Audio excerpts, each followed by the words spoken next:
Amerika.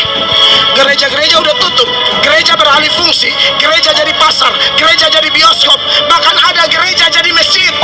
Hai Shalom, saya mau sharing ke kalian karena ada yang nanya-nanya ya. Dari video yang ini, saya sharing tentang gereja di Maastricht, Belanda udah menjadi toko buku yang tadinya dipakai untuk penyembahan, pujian, belajar firman, tapi sekarang udah menjadi toko buku. Bagaimanakah keadaannya saat ini? Saudara, di Eropa itu sekarang ini ada 1/4 totalitas orang Kristen di dunia tinggal di Eropa. 1/4. Berarti 25% orang Kristen di dunia tinggal di benua Eropa. Tapi tahukah saudara, seabad yang lalu jumlahnya berapa persen? 67%. 2/3 jumlah seluruh orang Kristen di dunia itu tinggal di Eropa seabad yang lalu. Hari ini tinggal 1/4. 25%, setengah lebih mengurang. Kalau saudara bisnismen, sales saudara kurang setengah lebih 50%, saudara pasti sudah stres, gak ingat Tuhan Yesus lagi.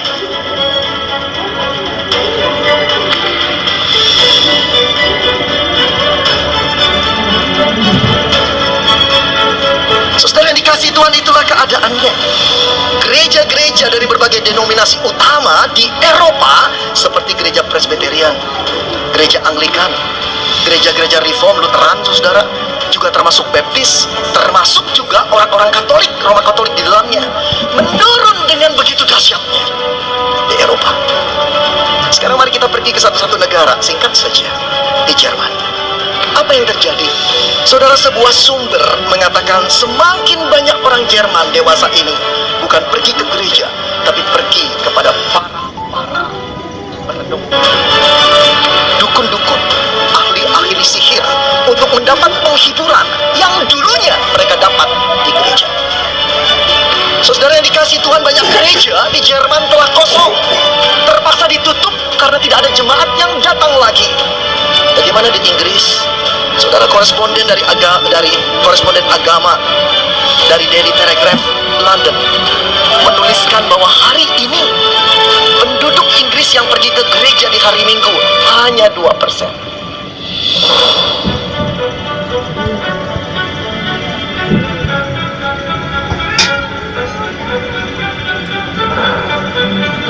Hanya 2%, saudara. Diramalkan 3%. Kita memperingati 500 tahun reformasi, tapi saya nggak yakin kota-kota ini memperingati. Lalu buat apa kita peringati? Di sana hanya ada sebatang nyala korek api kecil yang tidak membakar apapun, yang tidak bisa menyalakan sepuntung rokok pun. Tapi yang menjadi serius adalah ketika kita mulai mencari tahu apa sebabnya sih kekristenan di sana itu menurun. Saudara, ada banyak faktor, baik faktor eksternal maupun internal, yang membuat kekristenan di Eropa itu menurun. Tapi saya nggak peduli dengan faktor eksternal deh, terlalu rumit, terlalu panjang. Saya ingin ambil faktor internal, itu pun 2 saja, sebagai otokritik kita gereja, orang-orang Kristen. Yang pertama, saudara, apa sebabnya kekristenan di dunia Eropa itu menurun? Ini adalah dampak pemikir-pemikir atau dampak pemikiran teolog-teolog liberal. Saudara, dengan pemikiran yang tajam, logika yang tinggi, analisis-analisis Alkitab yang luar biasa jelimetnya, tetapi mereka bisa terangkan dengan nalar yang luar biasa dan didukung dengan bukti-bukti sejarah yang begitu nyata.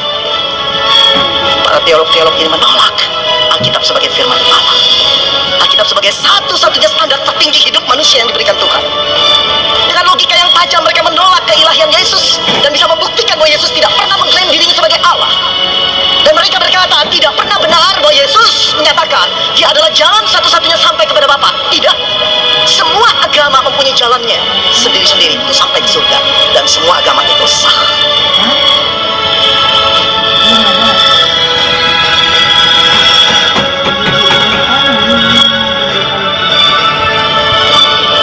Lihat aja di Amerika, gereja-gereja udah tutup, gereja beralih fungsi, gereja jadi pasar, gereja jadi bioskop, bahkan ada gereja jadi masjid. Hai Shalom, saya mau sharing ke kalian